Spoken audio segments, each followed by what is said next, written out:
Assalamualaikum warahmatullahi wabarakatuh. Hai semua, apa kabarnya? Semoga kita selalu diberikan kenikmatan oleh Allah berupa kesehatan. Pertama-tama, perkenalkan, nama saya Zuniarsi Aulia dari Fakultas Tarbiyah Program Studi Tadris IPS di IAIN Kudus. Video ini untuk memenuhi tugas UAS mata kuliah politik yang diampu oleh Ibu Ekowati Rusdini MPD. Nah, video ini akan menjelaskan mengenai apa sih peran generasi milenial terhadap politik. Sebelumnya, kalian pasti tidak asing kan dengan kata politik yang pemberitaannya sering kita lihat di berbagai media massa. Politik itu sendiri adalah seni atau ilmu untuk memperoleh kekuasaan secara konstitusional maupun non-konstitusional yang diarahkan untuk mendapatkan serta mempertahankan kekuasaan di masyarakat. Lalu hubungannya dengan generasi milenial apa? Mari kita bahas. Generasi milenial hidup pada era informasi yang diperoleh secara terbuka, pastinya dari internet, dan dikenal dengan generasi Y yang lahir di kisaran tahun 1981 hingga tahun 2000. Namun mereka sering dianggap sebagai kaum apatis. Nah, padahal peran dan partisipasi generasi milenial dalam kehidupan demokrasi politik di Indonesia itu sangat penting. Lalu pertanyaan muncul tentang karakter generasi milenial, orientasi arah politik, dan bagaimana cara menumbuhkan gairah politik generasi ini. Generasi milenial sempat dicap sebagai apolitik, tidak berminat pada isu-isu politik, tidak percaya politik dan lembaganya. Hal tersebut sesungguhnya wajar, karena maraknya kasus yang menyeret nama instansi politik dan pemerintah seperti kasus korupsi, janji-janji saat pemilu yang hanya omong kosong saja, serta selalu mengeluarkan kebijakan yang seakan-akan menguntungkan diri mereka sendiri dan semakin memperparah kondisi rakyat, khususnya dari kalangan kelas bawah. Sehingga mereka berpikir bahwa politik itu kotor. Hal tersebut hanya segelintir alasan mengapa generasi milenial enggan untuk berpartisipasi dalam kancah politik. Padahal peran mereka sangat penting demi kemajuan politik di Indonesia. Misalnya, generasi milenial yang diidentikan dengan generasi digital ini memiliki ide cemerlang dan pastinya fresh, yang mampu mengeluarkan pendapat serta pemikiran yang mampu berguna bagi kehidupan politik di masa mendatang maupun sekarang. Berbicara mengenai alasan generasi milenial, berikut beberapa faktor penyebab sikap apatis mereka. Yang pertama, ketidakpercayaan terhadap pemerintah. Sudah disinggung sebelumnya, banyaknya kasus yang melibatkan instansi pemerintah seperti tadi korupsi, janji palsu saat kampanye, perilaku money politik, dan generasi milenial merasa suara mereka tidak akan pernah didengar. Yang kedua, media massa.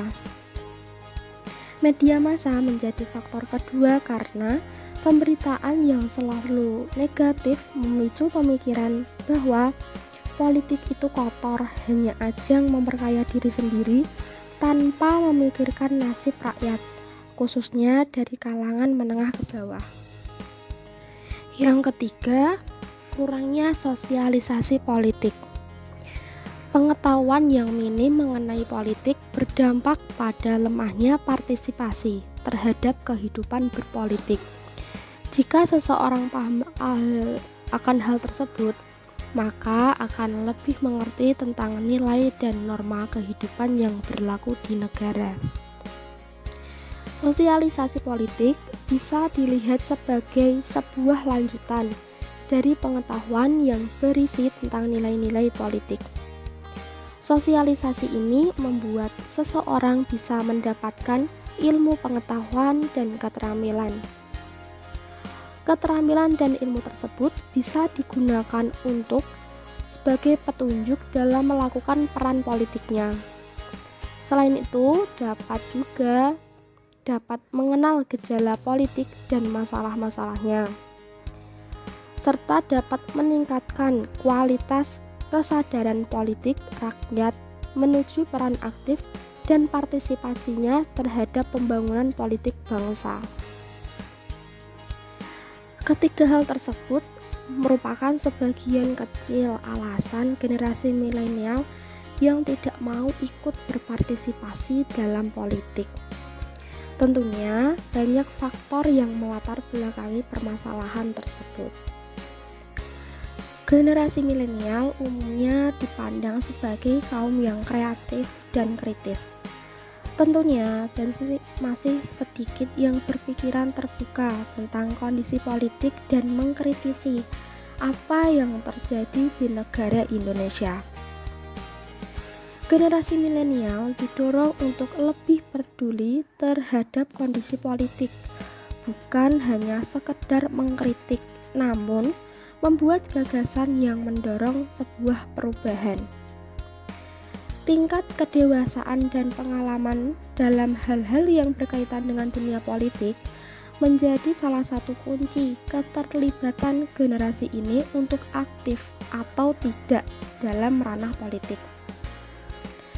Tren generasi milenial ikut berpartisipasi dalam kancah politik saat ini bisa dibilang mulai terlihat ke publik, terutama ketika pemilihan umum legislatif dan pemilihan umum presiden tahun 2019 yang lalu.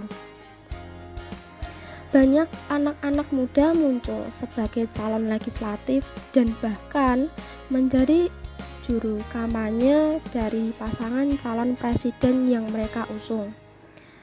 Di tahun 2019 tentu merupakan tahun pembuktian bagi generasi milenial di seluruh wilayah Indonesia. Apakah generasi ini hanya akan dijadikan pemasok suara atau malah sebaliknya sebagai pemain yang terlibat aktif dalam perubahan dan perbaikan sistem politik di Indonesia? Kemunculan tokoh-tokoh muda seperti Samara Amani dan Nadiem Karim seharusnya bisa membuat perubahan kondisi politik Indonesia ke arah kondisi yang lebih sehat, lebih beretika, dan lebih bijaksana, sehingga perspektif negatif dari dunia politik di kalangan anak muda bisa berkurang dan berimbas pada peningkatan partisipasi generasi milenial untuk aktif dalam kancah politik Indonesia. Keterlibatan generasi milenial sangat penting mengingat saat ini pengaruh revolusi industri 4.0 tidak bisa dihindari sehingga harus dihadapi dengan strategi yang tepat. Dengan masuknya Indonesia di era revolusi industri ini, generasi milenial memiliki ruang yang sangat luas di bidang politik. Dan kebutuhan dunia politik dengan teknologi tidak dapat dihindarkan. Penggunaan internet tiap tahun selalu mengalami peningkatan yang signifikan dan penggunaannya sebagian besar adalah generasi milenial. Tentu, momentum ini adalah kesempatan bagi generasi milenial untuk ikut aktif berpartisipasi dalam politik untuk melakukan perubahan ke arah yang lebih baik sesuai tingkat kapasitas dan kemampuan masing-masing.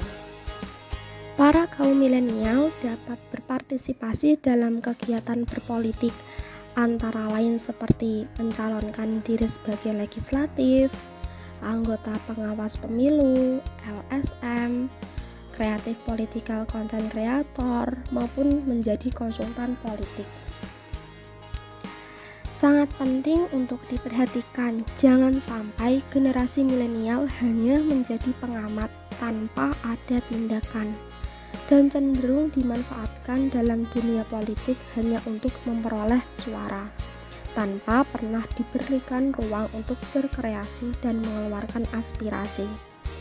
Menjadi generasi milenial haruslah menjadi generasi yang cerdas agar dapat secara bijak berpartisipasi dalam dunia politik.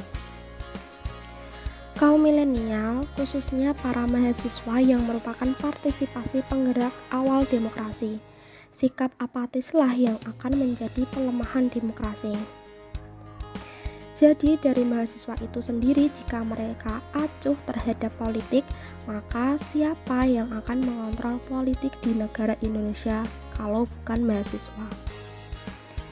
Mereka juga dijuluki sebagai agent of change, social control, dan iron stock atau manusia tangguh yang berkemampuan dan berakhlak mulia, yang seharusnya menyadari peranan dalam mengawal perpolitikan karena pemikiran kritis serta dalam menganalisis dinamika yang terjadi, mempunyai kepekaan tinggi terhadap sosial politik.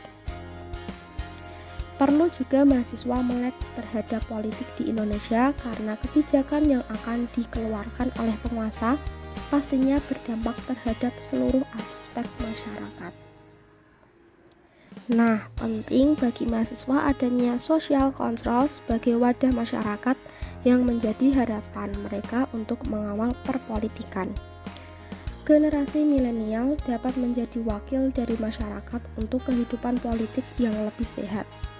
Partisipasi mereka juga pertanda mulai majunya sistem demokrasi di Indonesia.